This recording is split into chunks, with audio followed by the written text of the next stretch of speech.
Terus dia ngomentarin streetwear is dead. Bukan, streetwear nggak mati. Dia sampai detik ini, sneakers itu digunakan untuk kolaborasi. Basket menyedihkan buat gue di Indonesia ya. Gue sempet nonton IBL tahun lalu. Hancur pak. Pemain basket mau 3x3 nomor 1 bukan mau menang, mau ke luar negeri.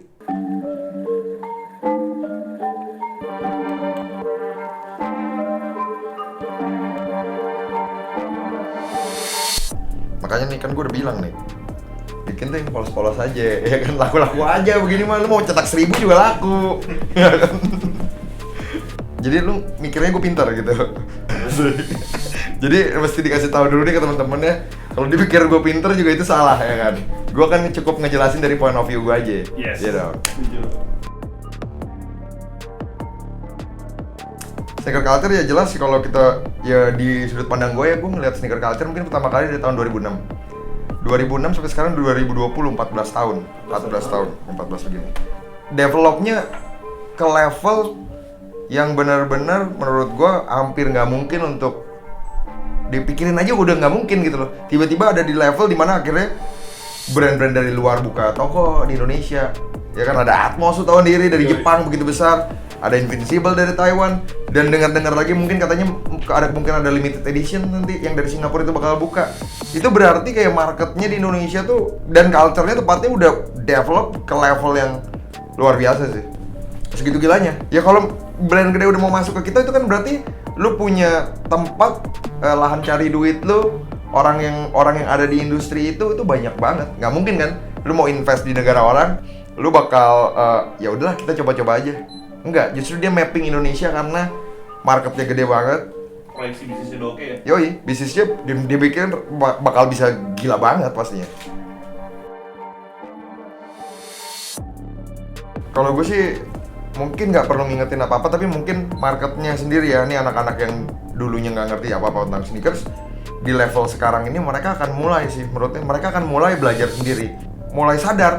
Oh anjir, kemarin gue beli banyak barang yang gue nggak pakai, yang bukan gue banget. Akhirnya mungkin sekarang mereka udah mulai mature ya, kita bilang market wise, udah lebih milih mana sih yang harus gue beli, mana sih yang harus gue koleksi, ya kan? Gue punya 3 golongan kalau gue koleksi sneaker gitu ya. Ada sneaker buat nginjek tokai, ada sneaker buat jalan-jalan ke bar gitu mungkin ya kan. Ada sneaker yang memang oke, itu gue cukup ada dan gue kayaknya nggak akan pernah pakai itu karena mungkin itu terlalu bagus gitu buat gue. Grail gitu. Iya, grail gitu, kayak itu suatu hal yang kayak gue pisahin. Dan gue rasa anak-anak zaman sekarang pun akan udah mulai sedikit banyak kan belajar tentang itu. Jadi nggak perlu gue omongin lagi edukasi lah, lu belajar lagi. Sekarang udah ada internet, mereka semua udah bisa baca sendiri. Dan gue yakin orang yang benar-benar tertarik sama industri ini pengen pintar sendiri. Kalau gue sih bodo amat lah ya, mau lu punya duit ya lu beli aja suka-suka lu. Cuma bodo amat juga kalau gue ketawain lu ntar ya kan. Ya mungkin ada lah beberapa, kita nggak bilang dari para pencintanya aja, maksudnya pecinta kan maksudnya kayak lu nih, misalkan lu juga suka sneakers, ya nggak? Itu tapi lu nggak bener-bener, maksudnya nggak koleksi yang gimana banget, maksudnya tapi kan lu suka. Ini rada ganggu sih sebenarnya, coba gue silent dulu. Jadi di Indonesia tuh rada-rada males karena semua udah dimudahkan, karena ada internet. Terus sekarang banyak banget kan influencer yang udah ngasih tahu tentang edukasi yang pinter gitu loh tentang produk-produk, ya kan? Pinternya ada quote-unquote enggak? Pinter, ada beberapa yang keren, gue bilang bikin knowledge, pengetahuan. Ada juga sih yang sotoy mah banyak gitu kan. Cuman ntar kalau gue gini lagi nambah lagi nih musuh lagi aja ya kan. Ya udah ada lah pengalaman kemarin ada influencer terkenal kita yang merepresentasi brand gede aja nggak ngerti tentang produknya. Itu harus di quote, maksudnya bukan gue mau ngejatuhin influencer ini, tapi gue pengen yuk kalau kita mau gedein culture ini bareng-bareng, yuk influencernya juga belajar. Jangan sotoy, jangan mentang-mentang dikirim ke luar negeri berasanya udah paling hebat. Gue sih belum pernah dikirim ke luar negeri. Satu hal yang gue yakinin, kalau gue dikirim ke luar negeri, gue juga gak akan mau. Gue gak bisa bahasa Inggris nih, dan gue nyadarin kemampuan gue. Jadi maksudnya kalau kita mulai nyadarin kemampuan kita di mana, ya udah olah aja itu dengan baik daripada sotoy. Jadi jangan sampai influencer sotoy nginfeksi orang-orang yang justru haus untuk belajar. Jadi makanya gue bilang buat yang mau belajar juga, cari referensi itu nggak di satu tempat, cari referensi di banyak banget artikel, karena itu semua sebenarnya terkoneksi sih. Nggak ada, kita nggak pernah bilang diri kita OG, ya kan. Contohnya gue suka banget sama sepatu Nike Air Jordan. Tapi lu percaya gue, mungkin pengetahuan gue itu nggak ada 2% ya. Masih banyak banget yang gue nggak tahu. Gue tuh demen banget Air Max. Akhirnya ada sepatu Air Max, Nike Air Max. Ada komunitas baru di Indonesia namanya Air Max Indonesia. Ya kalau gue mikir kayak, gue ngerti kok. Tapi gue penasaran, kira-kira apa sih yang mereka mau sajikan? Ternyata di media sosial yang mereka buat, yang follower waktu itu baru 600, 300 gitu mulainya. Ternyata itu yang menyadarkan gue, anjing gue masih bego banget. Karena di Instagram itu gue ngeliat kayak, ini apaan ya? Anjir, kok dia bisa tahu ya? IG-nya tadi gue udah bilang, namanya Air Max Indonesia. Air Max Indonesia. Iya, jadi mereka ternyata pecinta Air Max, bikin satu komunitas. Dan tergolong orang-orangnya baru juga, sempet kontekan, Mas saya mau baru belajar. Tapi itu ternyata kehausan untuk belajar itu lebih gede lagi daripada lu ngeliat gue kayak seakan-akan gue kayak pinter. Oh, dia mah ngerti nih Air Max. Enggak. Kalau gue stop belajar ya udah gue tinggalan sama yang lain. Gue sih udah sempat mikirin ini ya. Cuma ada satu poin yang gue tekanin banget. Kenapa Jepang bisa sekuat itu? Karena Jepang punya mentality dia tuh mereka bangga menjadi orang Jepang. Mereka bangga dengan budayanya, mereka bangga menjadi diri mereka, dan rasa nasionalismenya benar-benar kuat. Nah, kalau kita bilang, kita misalkan adalah local pride ya, kita bilang lah. Contohnya kayak di dunia sneakers, orang pakai hashtag local pride. Mereka bikin sepatu siluetnya nggak jauh-jauh dari sepatu mostly kebanyakan luar negeri, Amerika. Oke lah kalau siluetnya nggak apa-apa deh, karena memang ada kendala mungkin dari pembuatan, developing dan lain-lain, dana besar. Tapi nggak ada loh orang negara kita yang bangga pakai baju dengan gambar wayang, pakai baju dengan gambar maksudnya barong. Lu bayangin nggak sih? Nih kalau baju barong Bali itu dijadiin streetwear kita, di develop dengan begitu gila, men, siapa orang luar negeri nggak mau pakai baju barong kita? Tapi kita sendirinya aja kayak seakan-akan lu percaya deh, banyak orang pakai baju barong cuma buat tidur, gitu. Pakai batik. Yoi. Nah itu dia, kalau kita bisa berbangga pakai batik, pakai barong, kita cintai budaya kita, gedein streetwear kita dari apa bener-bener rootnya budaya kita, gue yakin kita bisa. Mungkin Indonesia cuma satu-satunya negara yang punya budaya begitu banyaknya dibanding negara lain. Contohnya misalkan Jepang, dia punya onimas. Kita punya topeng barong aja berapa jenis gitu kan. Makanya di Bali aja ada topeng berapa banyak. Punya batik tenun sendiri-sendiri. Ya kalau gua rasa sih, kalau ini benar-benar dijadiin concern, woi, nggak nutup kemungkinan Jepang mah nggak ada apa-apanya sama kita. Nggak nutup kemungkinan juga brand-brand gede kayak contohnya Nike, Adidas yang disebarluaskan benar-benar ada gambar barongnya, men, itu seluruh orang di dunia pasti mau. Tato barong tuh bule-bule pada banyak yang make loh, tato ya. Tato barong iya, tapi banyak juga ada cerita kayak mistis gitu kalau orangnya nggak tepat tato barong gitu kayak, ya itu dia. Nah itu kan kelebihannya gitu kan, keren loh gitu loh. Virgil Abloh bilang streetwear is dead. Gua nggak setuju karena gini, anggapannya seorang sarjana fisika ngomentarin tentang kebudayaan. Virgil tuh nggak ngebuat streetwear. Virgil itu ngebuat street fashion, tapi sebenarnya dia ngebuat high fashion.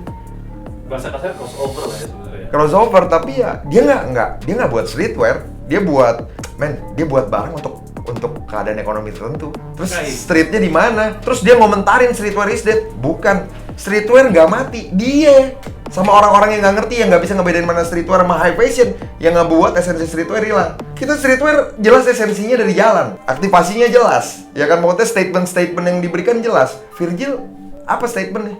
Bikin itu X sama zebra cross, mau nyebrang.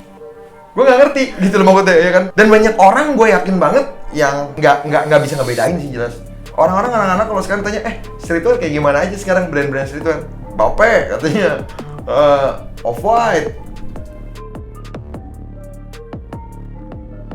Aduh, banyak ya.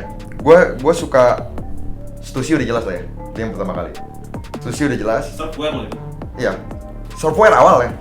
Awalnya. Okay. Ya kan dia bermulai dari surfing. Tapi akhirnya jadi pop culture, dia bikin aktivasi semua dari skateboard dan lain-lain. Masih survive lagi ya di zaman itu ya? Iya, masih survive, biarpun sekarang bukan si Sean Stasinya yang punya kan. Terus yang kedua, Bobby 100 menurut gue orang yang keren banget sih. Dia punya, gue cukup sering ngelihat media sosial dia, dengerin podcast dia dan bikin gue terus belajar kayak anjir nih orang punya apa ya sudut pandang pemikiran yang begitu luas. Padahal kalau kita lihat Bobby Hundred mukanya aja Asian man, iya nggak? Mukanya Asian. Dia ngomongin tentang streetwear yang di genre dia ya dari California gang, dari orang-orang kulit putih dan maksudnya orang-orang kulit hitam juga mix dari skateboard. Dia Asian pak, dia berani, itu keren sih. Bobby Hundred sebenarnya dia juga ini high fashion, tapi dia berangkat banget, dia seorang desainer. Dia angkat gaya hidup punk, gaya berpakaian punk untuk mencapai ke level berikutnya. Lu bisa tahu kalau lu cek namanya Vivienne Westwood. Ya gue nggak bisa bilang dia nggak buat streetwear sih, tapi gue cukup ke-inspiring banget sama nih orang. Dia bisa ngangkat apa yang ada bener-bener dari jalanan untuk dijadiin bener-bener di level high fashion yang seperti itu. Memang bener sih, kayak nggak ada definisi yang tepat, nggak ada definisi yang baku atau pasti tentang lahirnya streetwear. Gue punya pandangan sendiri.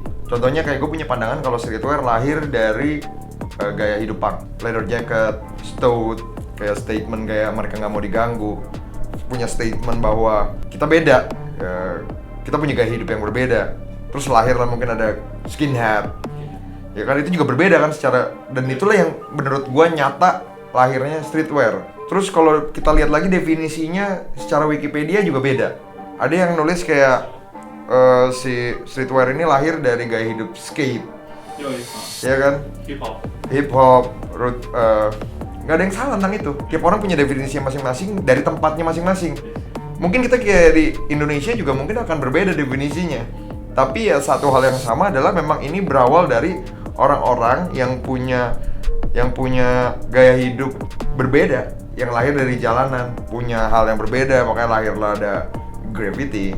Tadi ada pertanyaan yang menarik adalah gimana cara bola basket dan sneakers bisa masuk ke streetwear.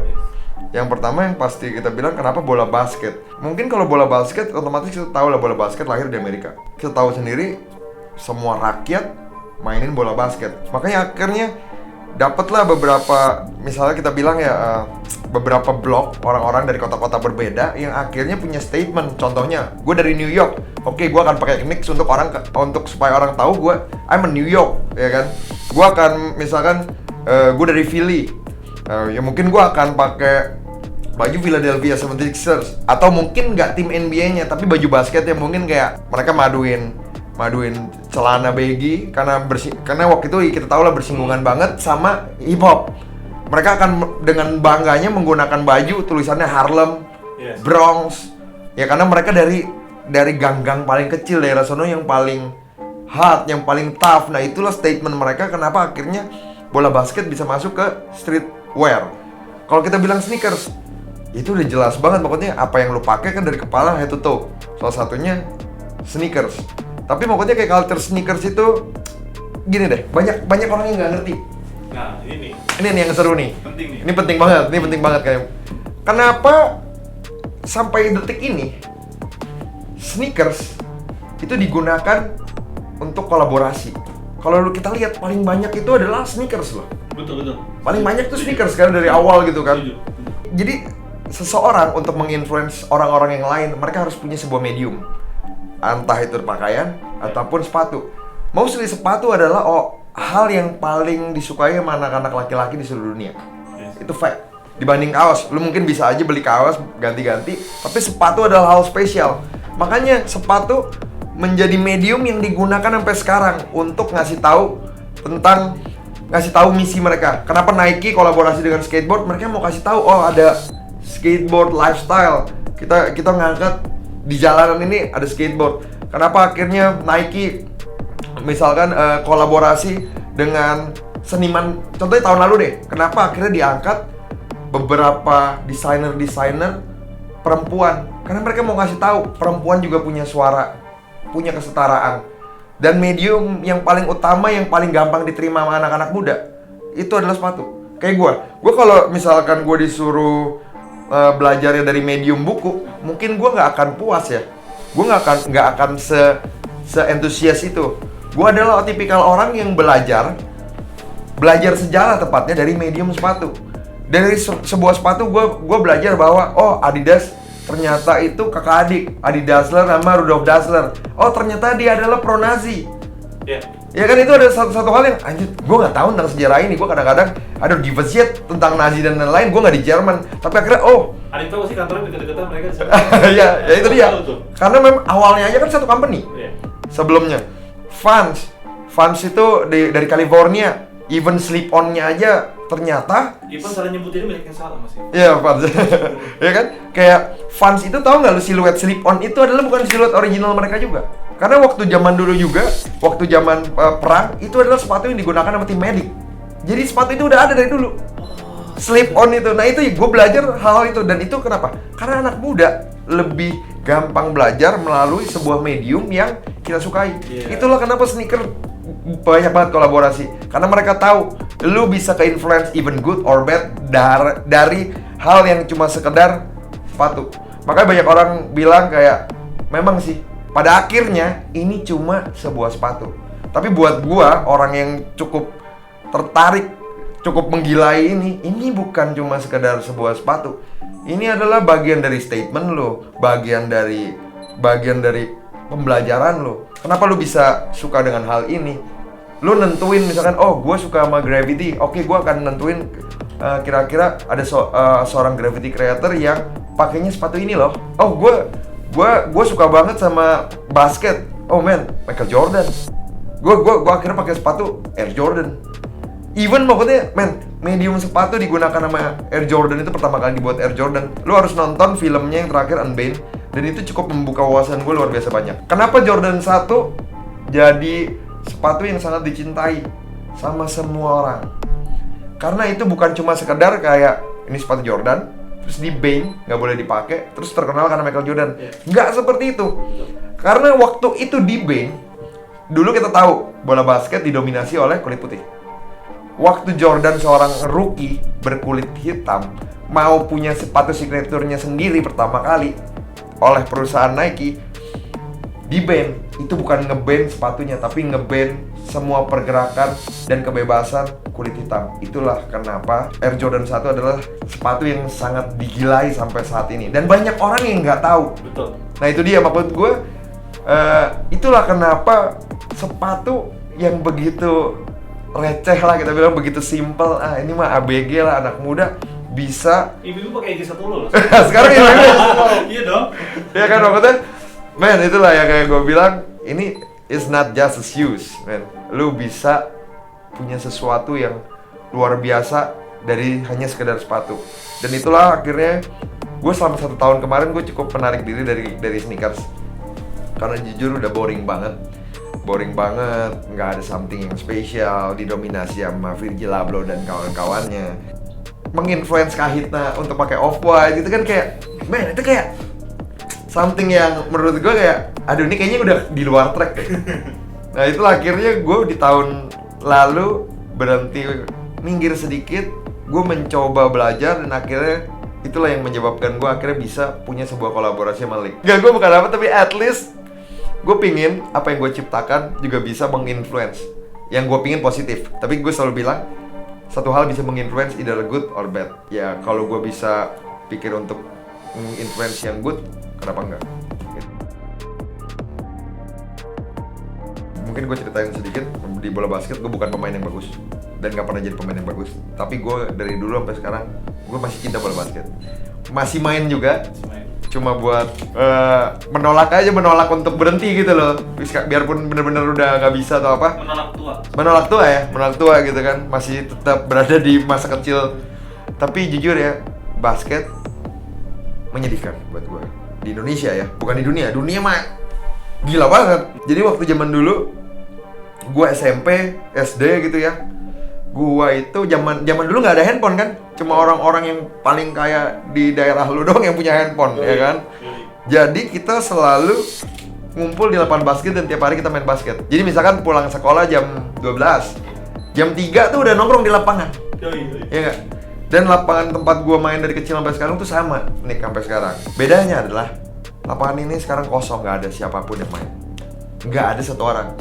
Pernah gue datang lagi muter, ada yang di lapangan anak kecil, sekitar 3-4 orang. Mereka main Mobile Legends di lapangan basket.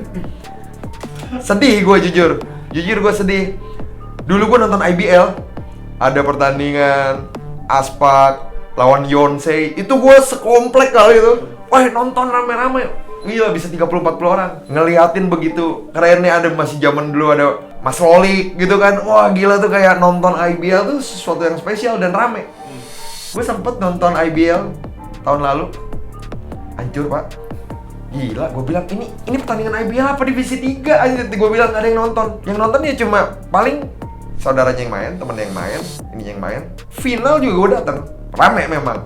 Ya nggak serame dan nggak semeriah dulu. Vibe-nya beda ya? Vibe-nya udah beda. Vibe-nya tuh kayak apa ya? Karena disiarin kali sore, disiarin live gitu kali. Apa gimana kira-kira? Kalau gue bilang kenapa bola basket nggak maju di Indonesia, karena nggak ada satu hal yang jelas gimana cara mereka bisa makan dari bola basket. Iya kan?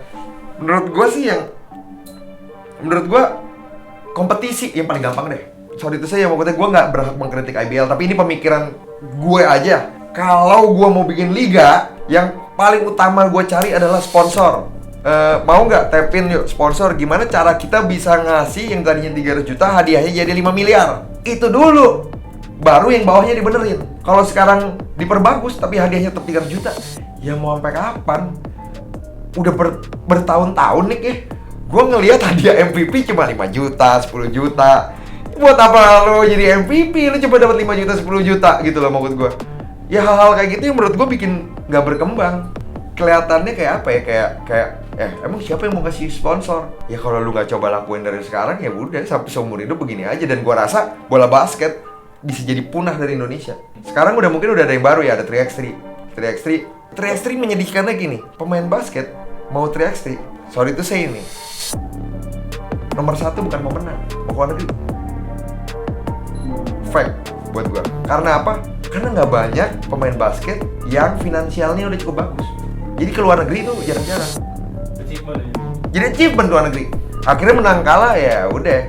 Tapi buktinya itu aja ternyata ada beberapa kali bisa menang. Berarti kan ada chance loh.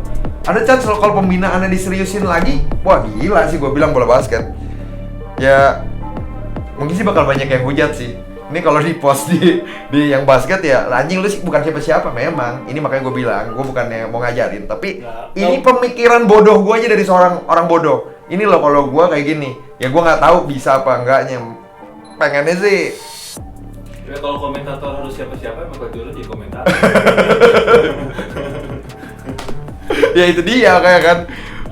Pemikiran mah halal-halal aja. Kan terus kayak gue sempat cukup apresiasi apa yang dibuat DBL. Kita sebelumnya sempat ada argumen.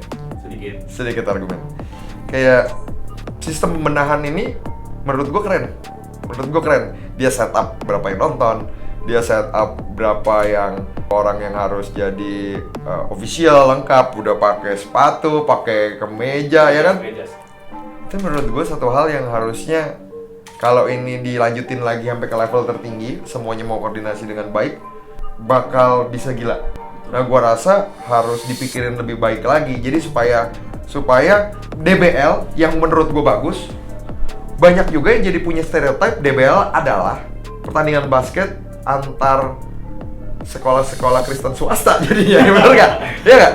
Iya kan? Jadi akhirnya ada penggolongan ekonomi di situ. Tapi kalau ini bisa di solve, DBL perfect buat gue. Makanya kalau gue pandangan gue untuk bola basket segitu doang. Keren. Waduh. Itu gimana ya? Pemain basket keren-keren, badan jadi, muka ganteng gitu. Tapi banyak yang katro ya malah ya. Enggak, maksudnya ya memang karena mungkin mereka nggak concern ke situ. Tiap hari di lapangan, gue nggak peduli lah fashion, yang penting jago, ya kan?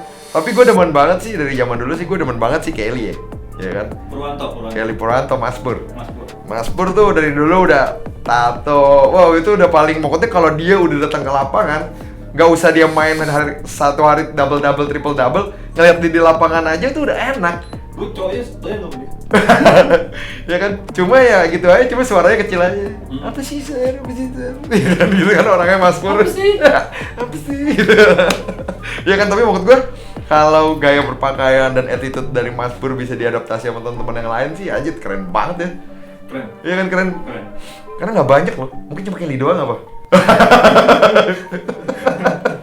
naik motor Royal Enfield ya gak? Anjir ya. Terus lu kalau inget juga nih ya, lu gak tahu lu bakal kayak gimana penilaian. Lu inget gak dulu IBL punya most fashionable player? Itu IBL atau NBL? 2003 itu gue ingat. Apa pertama itu? Pertama ya? 2003. Dan gue ingat waktu itu Siapa pemenangnya? Bayu Lonitio. Men, tapi pokoknya harusnya itu satu hal yang cukup lucu, nggak bisa dibikin resmi. Lah, tapi ada gitu. Tapi ada, pokoknya dibikin terdatang harus keren karena sekarang lebih penting daripada dulu itu.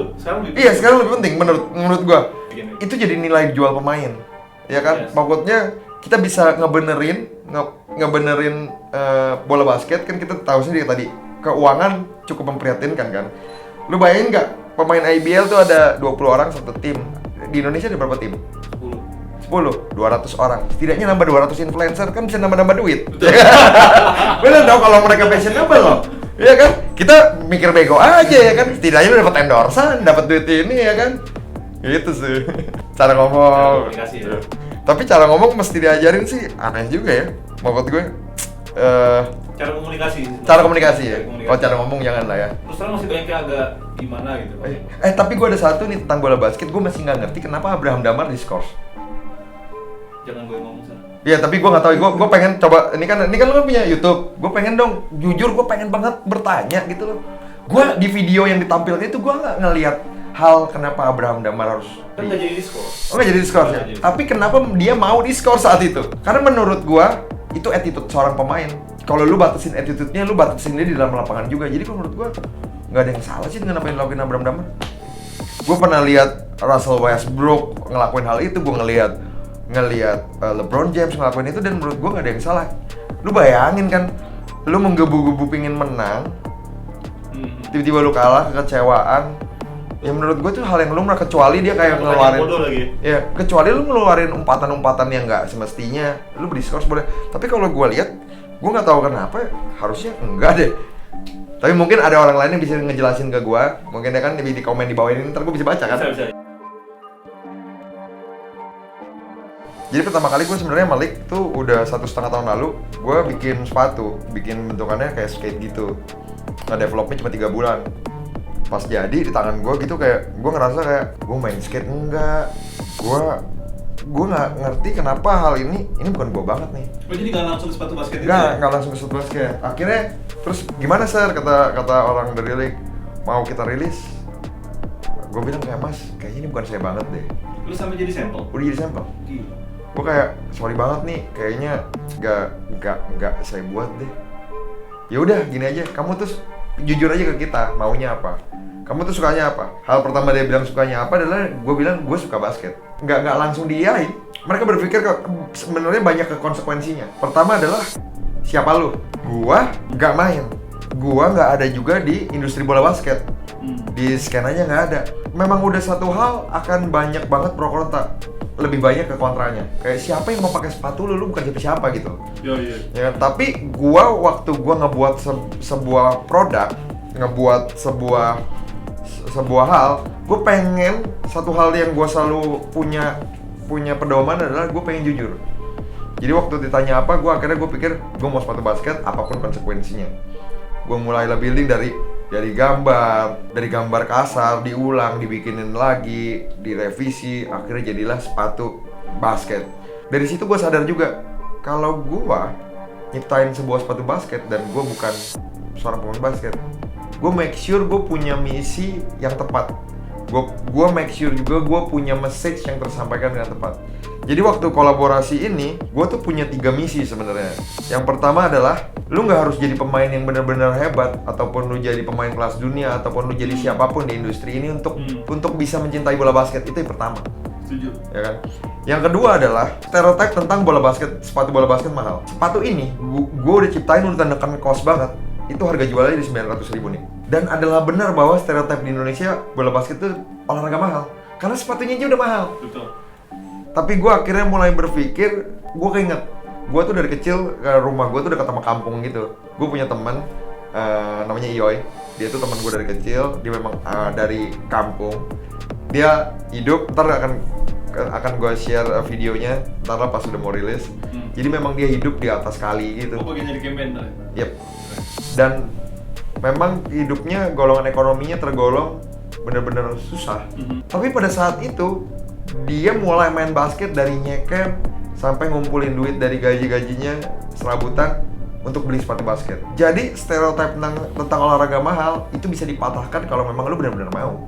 Gue pengen ngambil bahwa gue pengen ngambil bahwa nggak ada yang ngegolongin ekonomi di sebuah olahraga. Nah, di message yang ketiga adalah gue pengen ngasih tahu gimana pertama kali gue pengen ngebawa teman-teman gue ini yang ngebeli sepatu gue nantinya, yang ngelihat sepatu gue pengen lu ngerasain gimana sih pertama kali lu punya sepatu basket. Itu pertanyaan lu berikutnya, saya lu jangan jawab. Enggak, itu dia, gimana sih esensi lu pertama kali lu punya sepatu basket lu, yang gimana pertama kali lu masukin bola ke ring basket itu.